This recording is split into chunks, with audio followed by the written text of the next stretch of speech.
শুরুতে ফুটবলের খবর জানাবো। দেশের ফুটবলের শুরু নতুন এক অধ্যায়।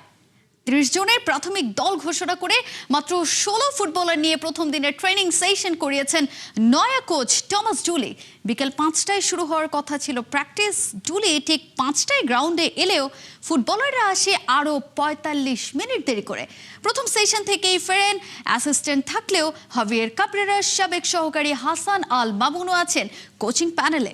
দুই সহকারীর কার রোল কি হবে তা অফিসিয়ালি কেউই খোলাসা করেননি। বিস্তারিত শেখ আশিকের রিপোর্টে। প্র্যাকটিসের প্রথম দিনেই নতুন বিদেশি সহকারীকে নিয়ে মাঠে ঢুকেছেন টমাস ডুলি। সাথে সবকিছু বুঝিয়ে দেওয়ার জন্য আছেন Javier কাবরেরার x assistant Hasan Al Mamun. আর ডুলি দেশে আসার পর থেকে একজন মানুষ তো সার্বক্ষণিক তার সাথে ছায়ার মতো লেগে আছেন, সাইফুল বারী টিটু। মার্কিন কোচকে কোনোভাবেই চোখের আড়াল হতে দিচ্ছেন না বাফুফের technical director.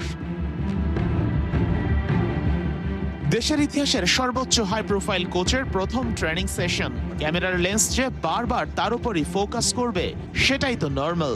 Local assistant Hasan Al Mamun আর গোলকিপিং কোচ নুরুজ্জামান নয়নের সাথে সুবিধা অসুবিধা সব বিষয়ে আলাপ করেছেন ডুলি। আবার যার সাথে দীর্ঘদিন একসাথে কাজ করেছেন সেই মার্কো বোনোফিসিলিওকে নিয়েও মাঝে মধ্যে আলাদা হয়ে গেছেন, আলাপ করেছেন নিজেদের মতো করে।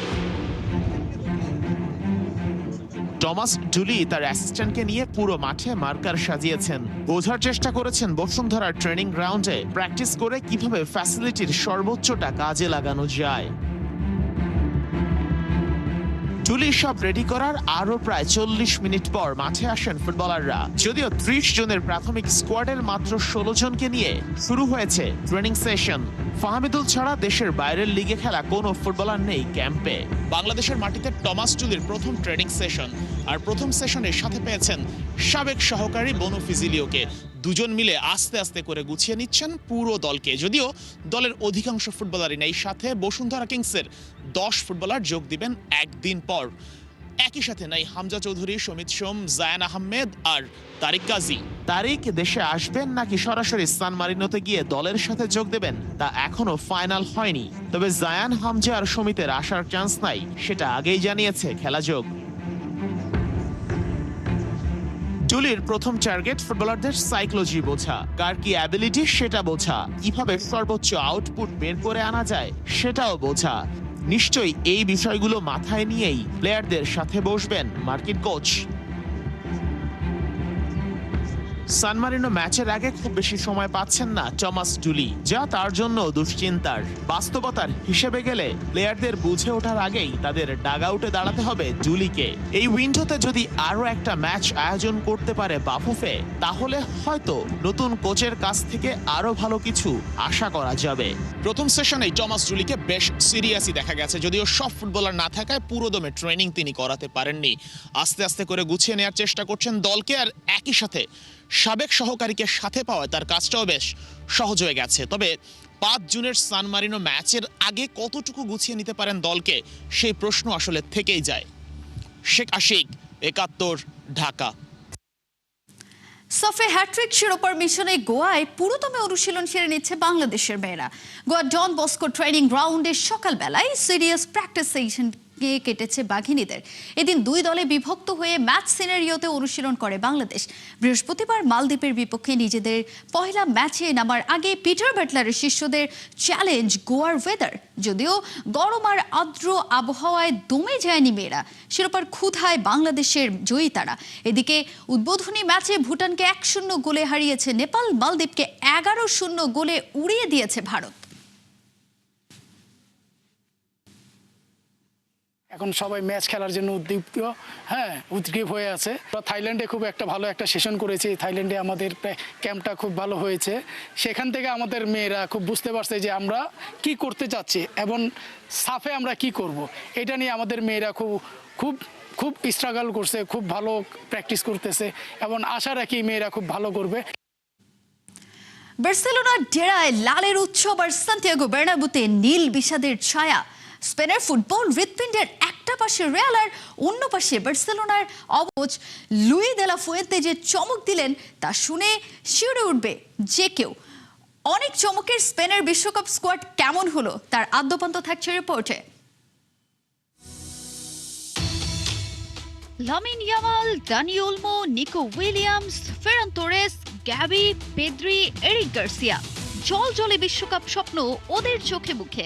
কাতালান ডেরা থেকে উঠে এসে ওদের বাজের ঘোড়া বানিয়েছেন বস লুই দে লা ফুয়েন্তে। কিন্তু সর্বনাশ, কোথায় গেল দানি কারভাহাল? কোথায় হারালো dean Wisden, Asensio, Fran Garcia কিংবা কারেরাসরা? স্পেনের বিশ্বকাপ স্কোয়াডটাকে আপনি ভুল দেখছেন? কয়েক মুহূর্তের জন্য এটা ভেবে আবারও চোখ কচলে তাকাবেন স্কোয়াডটার দিকে, কিন্তু হায়, যা দেখছেন তা তো মিথ্যে নয়। ওরা যে এবার kick out from the box. স্পেনের ফুটবল হৃৎপিণ্ডের এক পাশে বার্সেলোনা আর অন্য পাশে রিয়াল মাদ্রিদ। ওই হার্টটা স্পন্দিত হয় এই দুইয়ের পায়ের ছন্দে। কিন্তু এবার যা ঘটলো তাতে আপনি যদি রিয়াল মাদ্রিদ ভক্ত হয়েই থাকেন, তবে আপনার হৃদয় ভেঙে হবে চুরমার।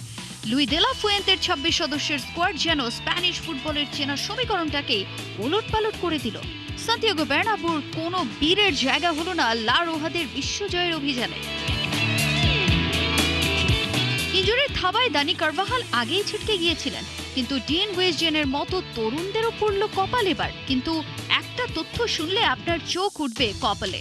1950 সালের পর এই প্রথমবারের মতো স্পেনের বিশ্বকাপ স্কোয়াডে নেই কোনো রিয়াল মাদ্রিদের ফুটবলার।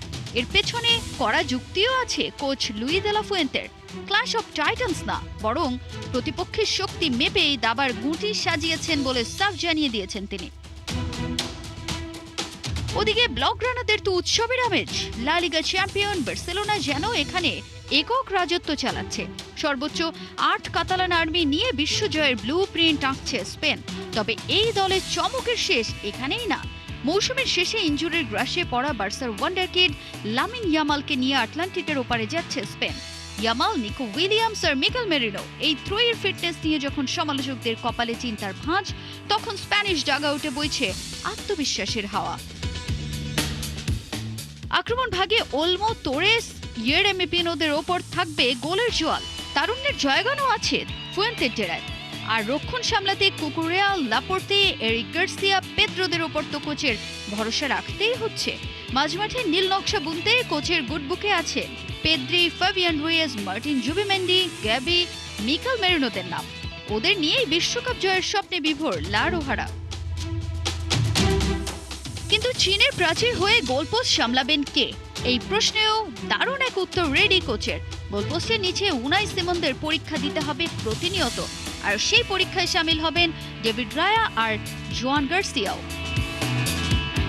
বিশ্বকাপের মূল মঞ্চে নামার আগে 4 জুন ইরাক এবং 8 জুন পেরুর বিপক্ষে প্রীতি ম্যাচ দিয়ে নিজেদের শেষবারের মতো ঝালিয়ে নেবে দে লা ফুয়েন্তের শিষ্যরা। তাজিন খন্দকার, 71। আকাশ ভেঙে পড়ল লিওনেল স্কালোনির মাথার উপর।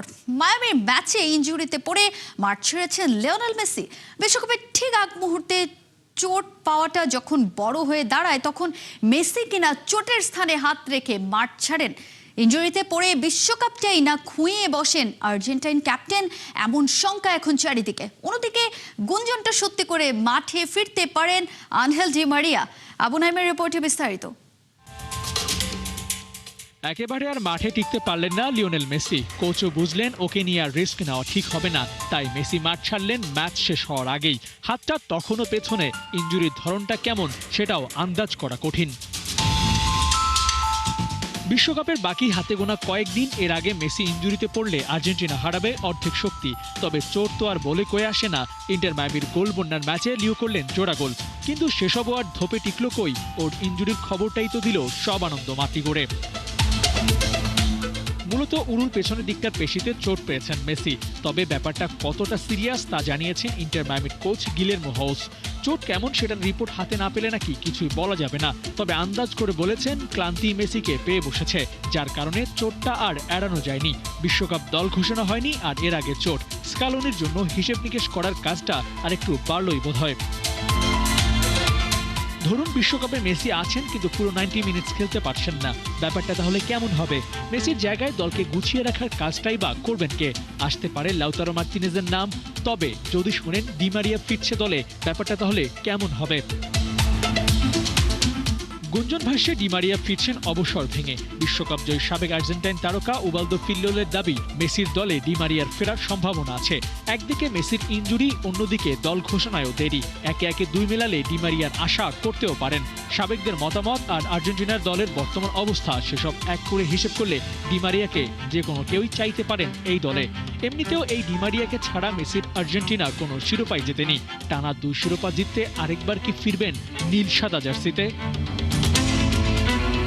আবু নাঈম, ৭১। বিশ্বকাপের ইতিহাসে কিছু সিদ্ধান্ত শুধু একটা টুর্নামেন্ট নয়, বদলে দেয় একটা দেশের ফুটবল ভবিষ্যৎ। ভারত সেই আক্ষেপ বয়ে বেড়াচ্ছে ৭৫ বছর ধরে, আর সেই কারণেই আজ অনেক বেশি হিসেবে ইরান।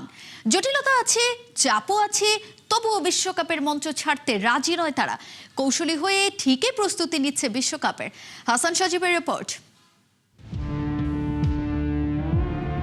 বুট পরে খেলতে পারবো না, ৭৫ বছর আগের এক সিদ্ধান্ত, যার মাসুল যেন আজও শেষ হয়নি ভারতের। বিশ্বকাপের দরজা খুলেছিল, কিন্তু তারা সেটা লুফে নিতে পারেনি। সেই আফসোসে আজও যেন পড়ে দেশটি। ১৯৫০ বিশ্বকাপে এশিয়ার কয়েকটি দল নাম প্রত্যাহার করায় সুযোগ আসে ভারতের সামনে। ব্রাজিল বিশ্বকাপে খেলার টিকিটও পেয়ে যায় তারা, কিন্তু তারপরই শুরু হয় বিতর্ক। তখন ভারতীয় ফুটবলারদের অনেকে খালি পায়ে খেলতেন।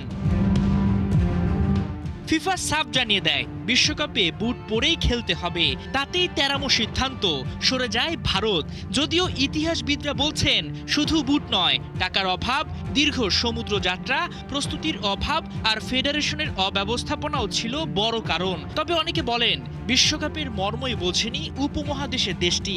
সে সময় অলিম্পিকই ছিল তাদের কাছে সবচেয়ে বড় আসর। ফলাফল একটাই, ভারত বিশ্বকাপে খেলেনি, আর এরপর আর কখনো বিশ্বকাপের মূল পর্বে উঠতেও পারেনি। ফুটবল ইতিহাসে এটা এখন সবচেয়ে বড় হারানো সুযোগগুলোর একটি।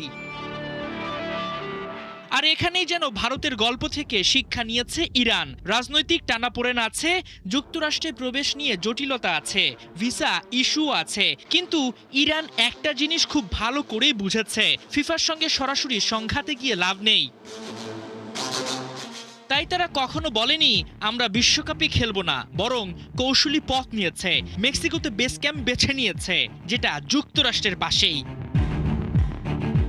যেভাবেই হোক বিশ্বকাপের মঞ্চে থাকতে চায় তারা, কারণ ইতিহাস বলছে ফুটবলের সবচেয়ে বড় মঞ্চ থেকে একবার হারিয়ে গেলে ফিরে আসাটা ভীষণ কঠিন। চিলি ১৯৮৯ সালের মারাকানা কেলেঙ্কারিতে নিষিদ্ধ হয়েছিল। ১৯৯৪ বিশ্বকাপের পথ বন্ধ হয়ে যায় তাদের জন্য। ইন্দোনেশিয়ায় রাজনৈতিক হস্তক্ষেপে ফিফা নিষেধাজ্ঞা দেখেছে। আন্তর্জাতিক ফুটবল পিছিয়ে পড়েছে বছরের পর বছর। যুগোস্লাভিয়া আন্তর্জাতিক নিষেধাজ্ঞায় বড় টুর্নামেন্ট হারিয়েছে। একটা পুরো প্রজন্ম বিশ্বমঞ্চে নিজেদের দেখানোর সুযোগ পায়নি। আর ভারতের গল্প তো আছেই, একটা সিদ্ধান্ত, একটা ভুল হিসাব, তারপর ৭৫ বছরের অপেক্ষা। তাই ইরান জানে বিশ্বকাপকে না বলা খুব সহজ, কিন্তু বিশ্বকাপ আবার আপনাকে ডাকবে তার কোনো নিশ্চয়তা নেই। যদিও এখনো দেশটির এবারের বিশ্বকাপ খেলা নিশ্চিত হয়নি, কিন্তু তারা থামেনি, বোকামি না করে কৌশলী হয়েছে। এটাই তো মাঠের গেমের আগে বড় জয়। হাসান সজীব, ৭১। এবারে ক্রিকেট প্রসঙ্গ। ঈদের পর মাইটি অস্ট্রেলিয়া আসছে ঢাকায়। বাংলাদেশ ওদের নিয়ে মোটেও চিন্তিত না, কারণ এখন শুধু জয়ের নেশায় মত্ত টাইগাররা। ওয়ানডে টি-20 দুই ফরম্যাটে অজিদের চ্যালেঞ্জ জানাবে মিরাজ লিটনরা, বিশেষ করে দলের ম্যানেজার নাফিস ইকবাল। নাহিয়ান বিন জেসিমের রিপোর্ট। কে হলুদ টি শার্ট পরছে, কে কালো টি শার্ট পরছে, কে গ্রিন টি শার্ট পরছে, doesn't matter. End of the day it's a white ball, এবং ওই বলটা নিয়েই ক্রিকেট হবে। অস্ট্রেলিয়া আসছে, অস্ট্রেলিয়াকে আমরা ঠিক এই মাঠেই মিরপুরের হোম অফ ক্রিকেটে টি-20-তে হারিয়েছিলাম সিরিজ ২০২১ বিশ্বকাপের আগে। ওয়ানডেতে এখন পর্যন্ত হারাতে পারিনি। এই মিরপুরে আমরা ওয়ানডে খেলবো তাদের বিপক্ষে। বাংলাদেশ ফোকাসটা শিফট করবে, মানে লাল বল থেকে সাদা বলে। আপনার কাছে মনে হয় যে অস্ট্রেলিয়া দল আসছে, যেই শক্তিশালী অস্ট্রেলিয়া দল আসছে, বাংলাদেশ এবার নতুন কিছু করে দেখাতে পারবে, সেই শক্তিটা আছে? ইনশাআল্লাহ আমার কাছে মনে হয় যে এই অনেক দিন পর একটা সময় ছিল যে আমাদের একটা হয়তোবা ওডিআই ফরম্যাটটা ভালো করছিল, টেস্ট ভালো করছে না, বা টি-20 ভালো করছে না। লাস্ট ইয়ার যেভাবে দেখেছেন যে টি-20 খুব ভালো করছিল ওডিআই, বাট এই লাস্ট 5-6 মাসের মধ্যে আপনি দেখেন যে আমাদের 3টা ফরম্যাটই কিন্তু খুব ভালো করছে। আপনি যদি দেখেন যে লাস্ট 3টা সিরিজ কিন্তু আমরা জিতেছি, ওই কনফিডেন্স নিয়ে আসবো। আমাদের ঈদের পর আসা হবে, সবাই রিফ্রেশ থাকবে, রিউনাইট হব, খুব বেশি সময় নাই। সো ওই সময়ে আশা করি যেই প্রসেসে আমরা এগিয়েছিলাম, যে খেলাগুলো খেলেছি, যে সিরিজগুলো খেলেছি, it will be exactly the same. কে হলুদ টি শার্ট পরছে, কে কালো টি শার্ট পরছে, কে গ্রিন টি শার্ট পরছে, doesn't matter. End of the day it's a white ball, এবং ওই বলটা নিয়েই ক্রিকেট হবে। নাহিদ রানাকেরই একটা প্রশ্ন করতেই হচ্ছে, ড্রেসিং রুমে তাকে ঘিরে এখন আসলে আপনাদের মানে ফোকাসটা কেমন থাকে, এবং সে যেভাবে পারফর্ম করছে, একজন ক্যাপ্টেনের যেমন কাজটা সহজ করে দিচ্ছে, একই সঙ্গে কোচ বা আপনারা যারা আছেন তাদের জন্য কিন্তু অনেক বেশি রিলিফ যে নাহিদ রানার মতো একজন সামনে উঠে এসেছে। হি ইজ মোর ম্যাচিওর না। আমার মনে হয় যে ও প্রথমে যেভাবে আসছিল ই ওয়াজ কোয়াইট র। ও নিজেকে খুব সুন্দর পরিণত করেছে, এবং he maintains really well. Good food diet হিসাবে রাখে, এবং যেভাবে ও ট্রেনিং প্যাটার্নটা, মেনলি ওর ব্যাপারে আপনি কোয়েশ্চেন যদি করতে হয় বাইজিৎ ভাইকে করতে হবে, ট্রেনারকে করতে হবে, বিকজ তারা সবসময় তার দিকে ফোকাস থাকে। বাট হ্যাঁ, inclusion of him in a test cricket or any format is a big thing for us, because ওর মতো স্পিড স্টার যে কনস্ট্যান্টলি এত জোরে বল করতে পারে, it's always a threat to opponents. যেটা বললো নাফিস ভাই, যে কে হোয়াইট টি শার্ট পরলো, কে ব্ল্যাক টি শার্ট পরলো, বা কে গ্রিন, বা কে ইয়েলো, এটা আসলে দেখার বিষয় না। বাংলাদেশ আসলে দল দেখে না, এখন তারা জেতার জন্য খেলে, এবং সেই জয়টা নিশ্চয়ই অস্ট্রেলিয়ার বিপক্ষেও বাংলাদেশ সামনে যেই সিরিজটা আছে সেখানে সেই জেতার লক্ষ্যটা নিয়ে বাংলাদেশ দল নামবে। নাহিয়ান বিন জাসিম, ৭১, ঢাকা। এই ছিল এখনকার খেলা যুগে। সরাসরি সংবাদ আর অনুষ্ঠান দেখতে চোখ রাখুন ৭১-এর ফেসবুক পেজে এবং সাবস্ক্রাইব করুন ৭১-এর ইউটিউব চ্যানেল। ৭১-এর সাথেই থাকুন।